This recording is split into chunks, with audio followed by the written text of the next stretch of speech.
Welcome to T-SAT. Indian జాగ్రఫీలో భాగంగా భారతదేశం ఖనిజాలు అనే టాపిక్ సంబంధించి చర్చించడం జరుగుతుంది. భారతదేశంలో లభించే ప్రధాన ఇంధన ఖనిజాల్లో ఒకటి బొగ్గు ప్రధానమైనది. బొగ్గు ఏర్పడే విధానం బట్టి భూగర్భ శాస్త్రరీత్యా రెండు రకాలు. ఒకటి గోండ్వానా రకానికి చెందిన బొగ్గు. ఇది మన దేశంలో సుమారు 250 మిలియన్ సంవత్సరాల క్రితం దిగువ గోండ్వానా శిలల్లో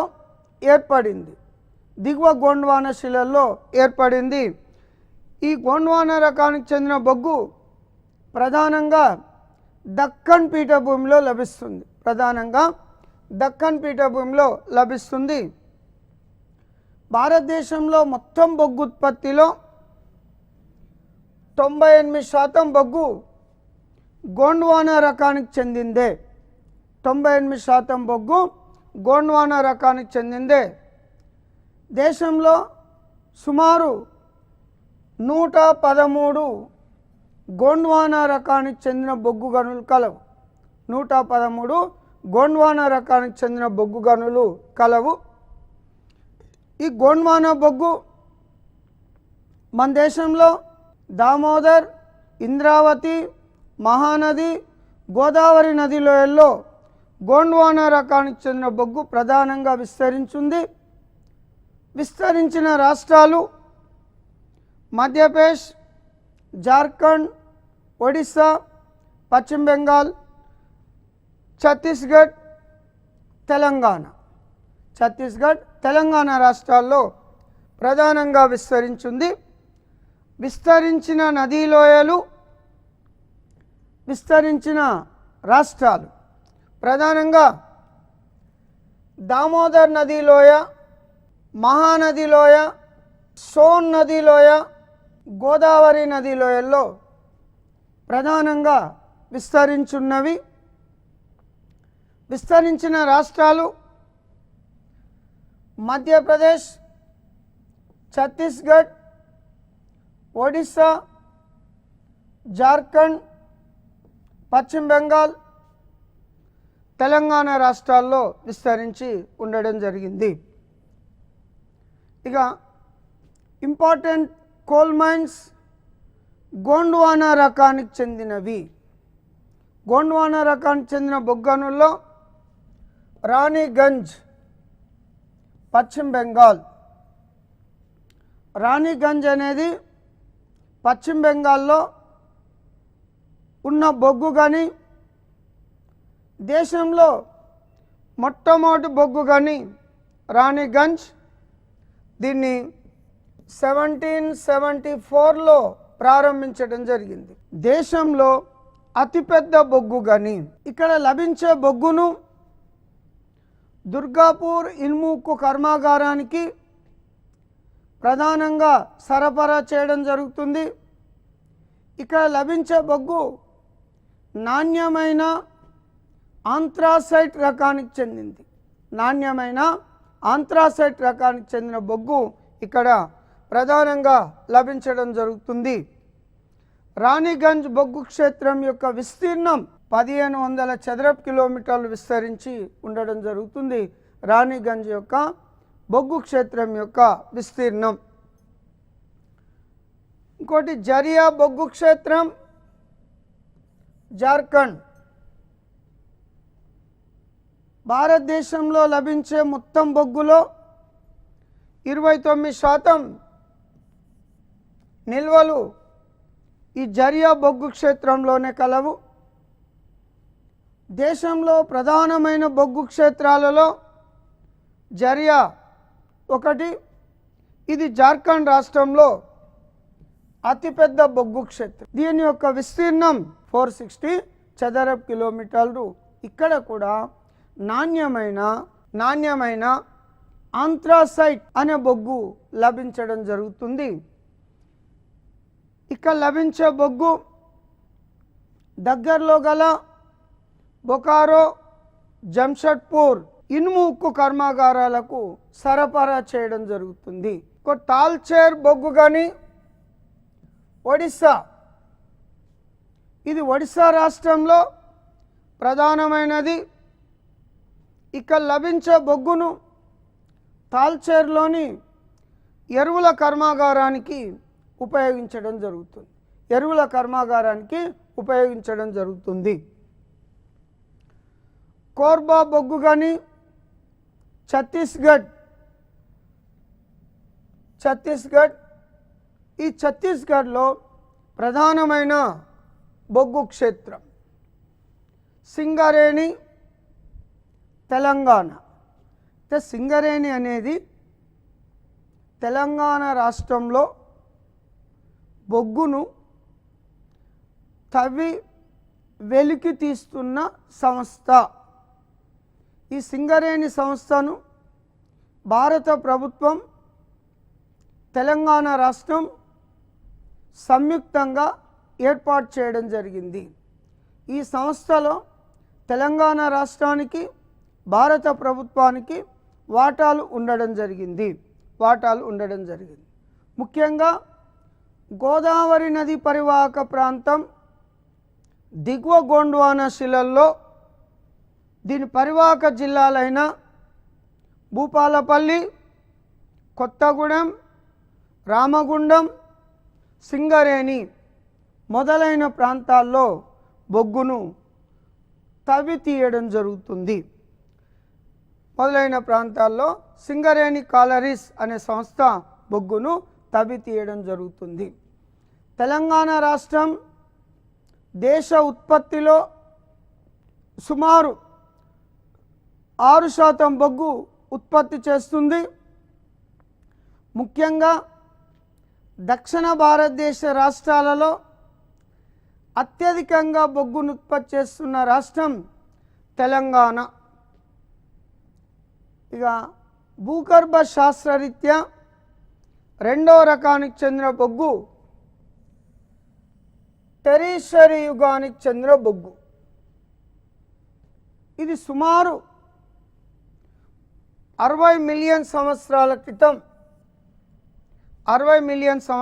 క్రితం ఏర్పడింది. ఈ రకమైన బొగ్గులో తేమ శాతం ఎక్కువగా ఉంటుంది, కార్బన్ శాతం తక్కువగా ఉంటుంది. ఈ టెరిషరీ యుగానికి చెందిన బొగ్గును ప్రధానంగా ఎరువుల కర్మాగారాల్లో, సిమెంట్ కర్మాగారాల్లో ఈ రకమైన బొగ్గును ఉపయోగిస్తాం. దేశంలో లభిస్తున్న మొత్తం బొగ్గులో టెరిషరీ యుగానికి చెందిన బొగ్గు 2% మాత్రమే. టెరిషరీ యుగానికి చెందిన బొగ్గు 2% మాత్రమే.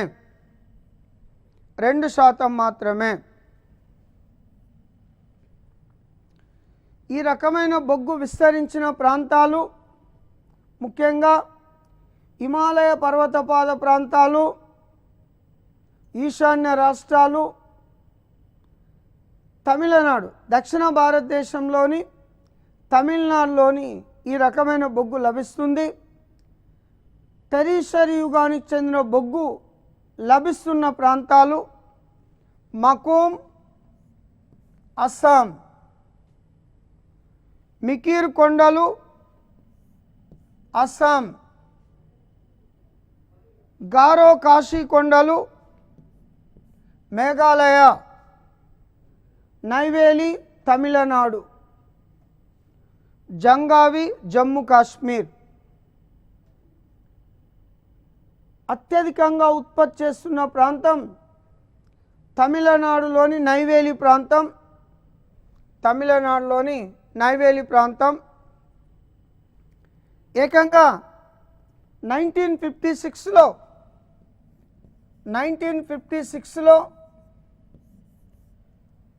నైవేలి లిగ్నైట్ కార్పొరేషన్ అనే సంస్థను ఏర్పాటు చేయడం జరిగింది. ఈ సంస్థకు నవరత్న అనే హోదా కలదు.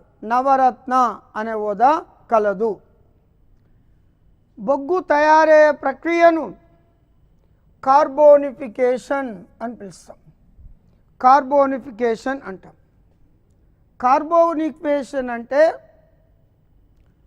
కొన్ని మిలియన్ సంవత్సరాల క్రితం నదీ పరివాహక ప్రాంతంలో ఉన్న దట్టమైన అరణ్యాలు భూకంపాలు సంభవించినప్పుడు భూగర్భంలోకి పోవడం వలన కాలక్రమేణా అనేక మార్పుల వలన భూమి యథావిధిగా మారుతూ ఉంటుంది. భూమిలోనికి పోయినచో ఉష్ణోగ్రత పెరుగుతుంది, పీడనం కూడా పెరుగుతుంది.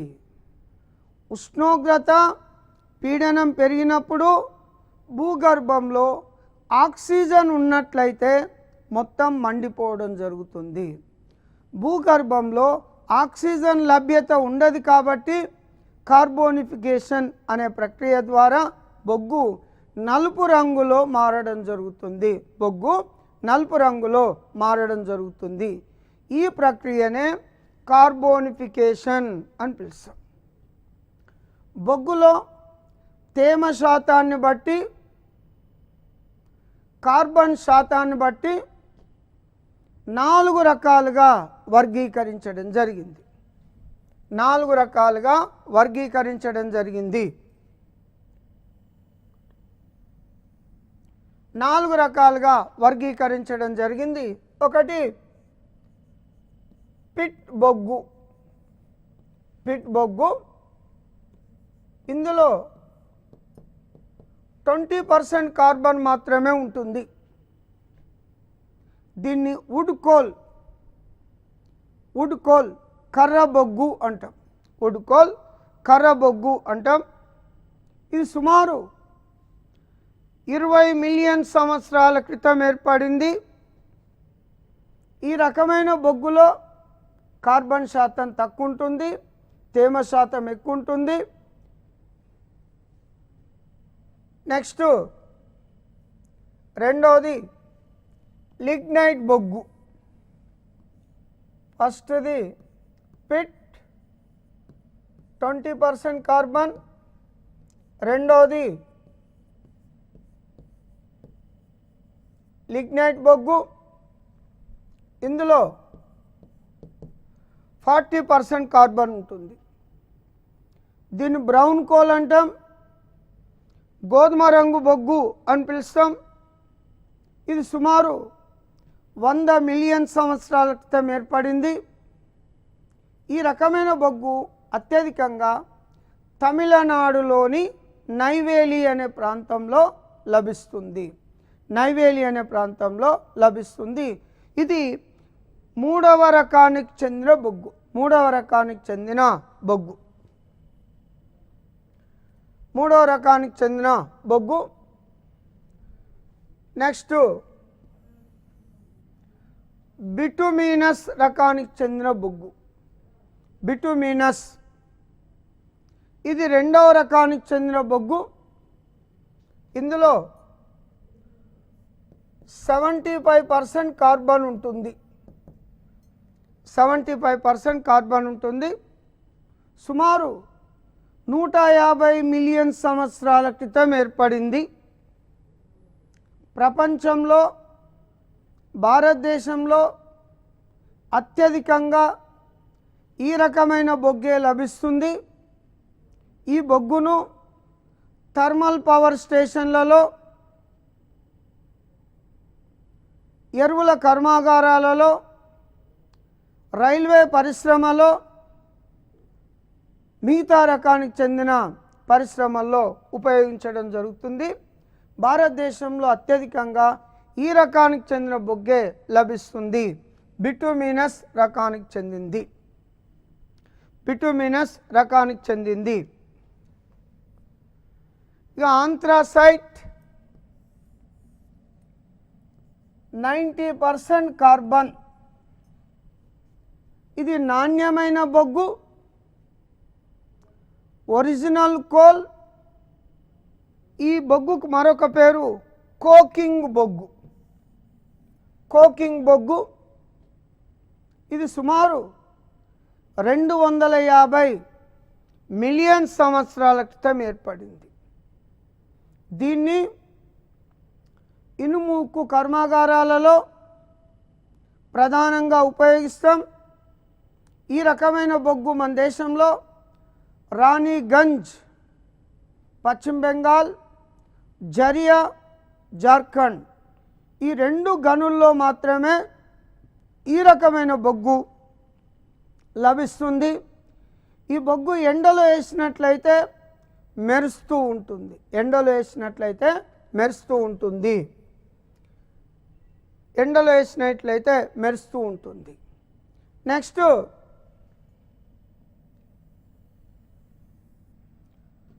ఒకటి పిట్ 20% కార్బన్,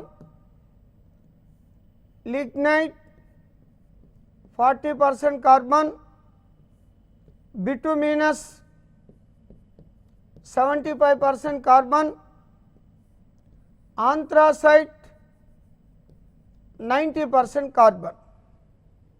బొగ్గులో కార్బన్ శాతాన్ని బట్టి అవరోహణ ఆరోహణ క్రమంలో గుర్తించుము అంటాడు.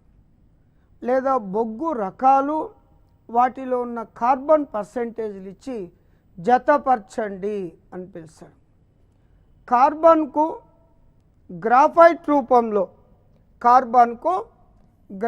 రూపంలో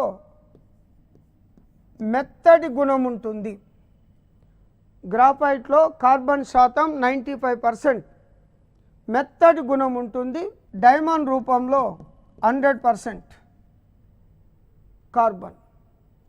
వజ్రం దేని యొక్క రూపాంతరం అని చాలా పోటీ పరీక్షల్లో అడగడం జరిగింది. వజ్రం కార్బన్ యొక్క రూపాంతరం. కార్బన్కు గ్రాఫైట్ రూపంలో మెత్తటి గుణం ఉంటుంది. డైమండ్ రూపంలో గట్టి గుణం ఉండడం జరుగుతుంది.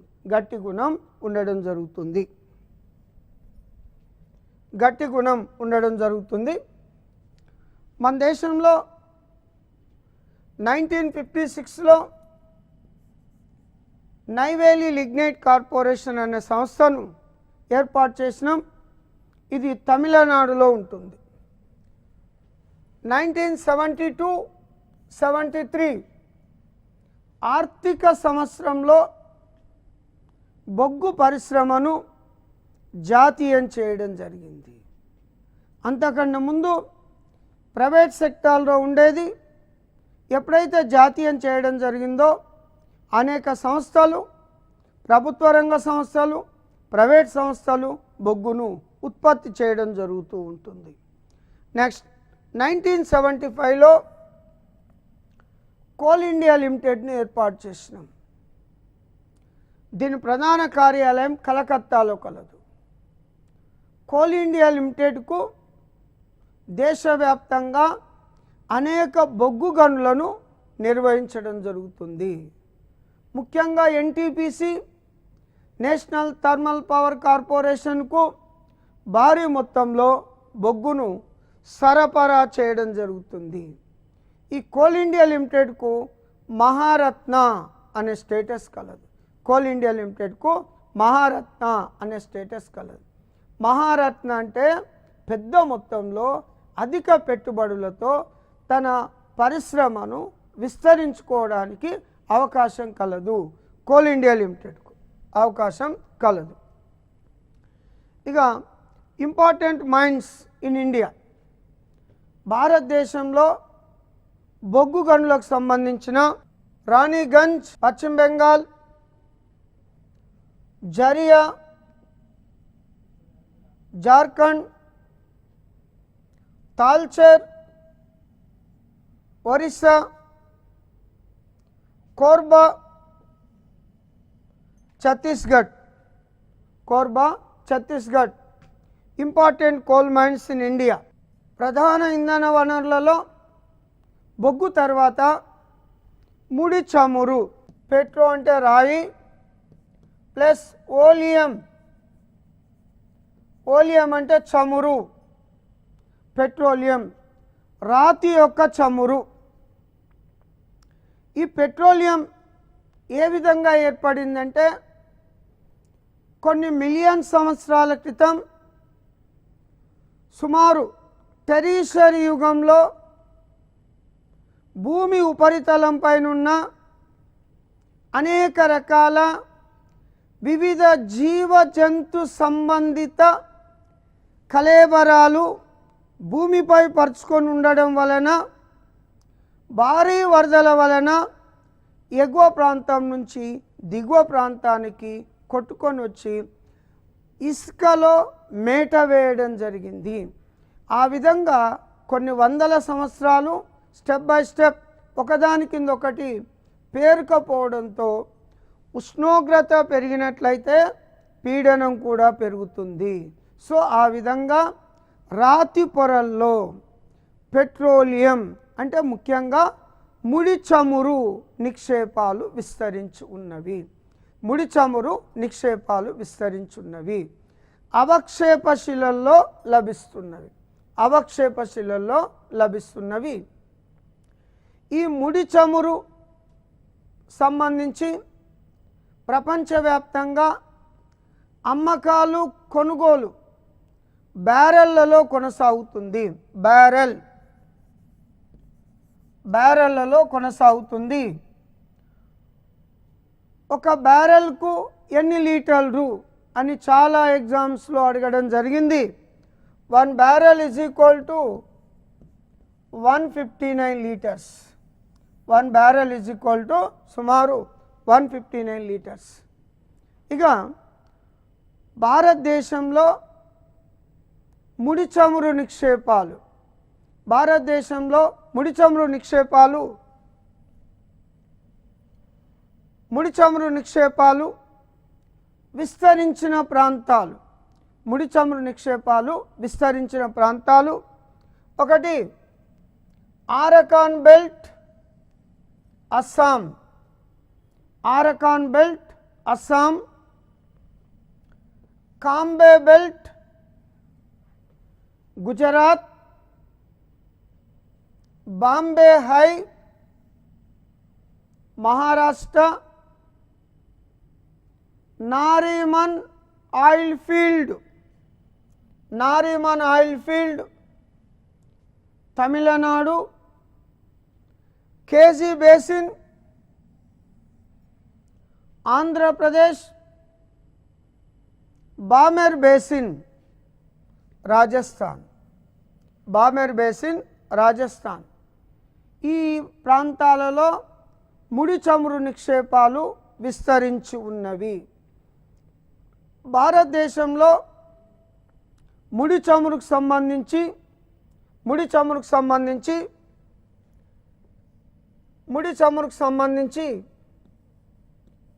1956లో ONGC oil natural gas corporation అనే సంస్థను ఏర్పాటు చేయడం జరిగింది. ఈ సంస్థ దేశవ్యాప్తంగా ముడి చమురు నిక్షేపాలను అన్వేషణ చేసి వాటిని ఐడెంటిఫై చేసి మ్యాప్లను రూపొందించడం జరుగుతుంది.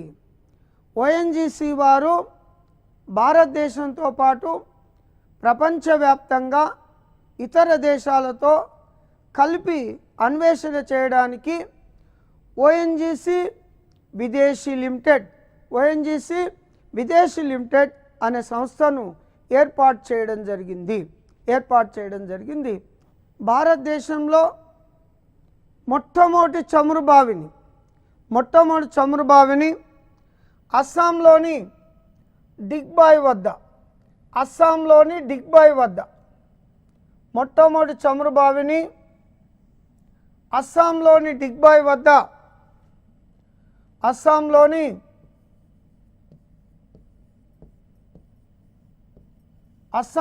డిగ్బాయ్ వద్ద మొట్టమొదటి చమురు బావిని కనుక్కోవడం జరిగింది. మొట్టమొదటి చమురు బావిని ప్రారంభించడం జరిగింది 1890లో 1890లో. అదేవిధంగా మొట్టమొదటి చమురు శుద్ధి కర్మాగారాన్ని కూడా 1901లో 1901లో డిగ్బాయ్ వద్దనే ప్రారంభించిండు. 1901లో డిగ్బాయ్ వద్దనే ప్రారంభించడం జరిగింది. అస్సాంలో ఉన్న ముఖ్యమైన చమురు బావులు డిగ్బాయ్, శివసాగర్, డిగ్బాయ్, శివసాగర్, రుద్రసాగర్, శివసాగర్, డిగ్బాయ్. ఈ అస్సాంలో సుమారు చమురు బావుల సంఖ్య ఒక 700 వరకు ఉంటాయి. 700 వరకు ఉంటాయి. ముఖ్యమైన చమురు బావులు శివసాగర్, రుద్రసాగర్, గలేకి, డిగ్బాయ్. నెక్స్ట్ మహారాష్ట్రలో ఉన్న చమురు బావుల్లో ముంబాయికి సమీపంలో అరేబియా సముద్రంలో సుమారు 176 కిలోమీటర్ల దూరంలో బాంబే హై అనే చమురు క్షేత్రం కలదు. దీన్ని భారత్, రష్యా సంయుక్తంగా కనుక్కోవడం జరిగింది 1975లో. 1976 నుంచి ఈ చమురు క్షేత్రంలో ఉత్పత్తిని ప్రారంభించడం జరిగింది. ఇక్కడ సాగర్ సామ్రాట్ అనే నౌకతో ఆయిల్ను డ్రిల్ చేయడం జరుగుతుంది.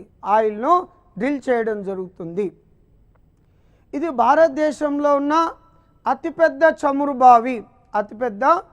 బావి. నెక్స్ట్ బామెర్ బేసిన్లో సరస్వతి, లక్ష్మి అనే 2 చమురు క్షేత్రాలు కలవు. కాంబే బేసిన్లో జవహర్ లాల్ నెహ్రూ ఆయిల్ వెల్. ఇది గుజరాత్ రాష్ట్రంలో అతిపెద్ద చమురు బావి. నెక్స్ట్ తమిళనాడులోని నారిమన్ ఆయిల్ ఫీల్డ్ అనే చమురు క్షేత్రం కావేరీ నది పరివాహక ప్రాంతంలో కలదు. నెక్స్ట్ కేజీ బేసిన్లో కృష్ణా గోదావరి డెల్టాలో రవ్వ, మోరి, లింగాల, లింగబోయినచెర్ల, పాషర్లపుడి, అంబానీ అనే పేర్లతో కేజీ బేసిన్ కృష్ణా గోదావరి డెల్టాలో చమురు బావులు కలవు. భారతదేశంలో ముడి చమురు నిల్వలు తక్కువగా ఉన్నవి. మన దేశ అవసరాలకు 100% అనుకున్నట్లయితే ఒక 20% మాత్రమే భారతదేశంలో ఉత్పత్తి అవుతుంది. మిగతా 80%ను ఇతర దేశాల నుంచి నిరంతరం దిగుమతులు చేసుకోవడం జరుగుతుంది. ఒక చమురు బావిని తవ్వినట్లయితే న్యాచురల్ గ్యాస్, సహజ వాయువు లభిస్తుంది. తర్వాత క్రూడ్ ఆయిల్, ముడి చమురు లభిస్తుంది. తర్వాత వాటర్, నీరు లభిస్తుంది. ఇది పైనుంచి కిందికి, కింది నుంచి పైకి అంటే అవరోహణ ఆరోహణ క్రమంలో అడుగుతాడు. చాలాసార్లు ఎగ్జామ్లో అడగడం జరిగింది. ఈ విధంగా లభించిన ముడి చమురును ఆయిల్ రిఫైనరీలలో, చమురు శుద్ధి కర్మాగారాలలో, భారీ బాయిలర్లలో వేసి పెద్ద మొత్తంలో ఉష్ణోగ్రతను పెంచుకుంటూ పోతే ఒక్కొక్క ఉష్ణోగ్రత వద్ద పెట్రోల్, కిరోసిన్, డీజిల్ మొదలైనవి ఒక్కొక్కటి బయటకు రావడం జరుగుతుంది. ఈ విధానాన్నే అంశిక స్వేదనం అనే ప్రక్రియతో పిలవడం జరుగుతుంది. సో భారతదేశంలో ప్రధాన ఇంధన ఖనిజాలలో బొగ్గు, ముడి చమురు ప్రధానమైనవి. చాలా ఎగ్జామ్స్లో, పోటీ పరీక్షల్లో వీటి గురించి క్వశ్చన్స్ అడగడం జరిగింది. తదుపరి టాపిక్ నెక్స్ట్ సెషన్లో డిస్కషన్ చేయడం జరుగుతుంది. Thank you.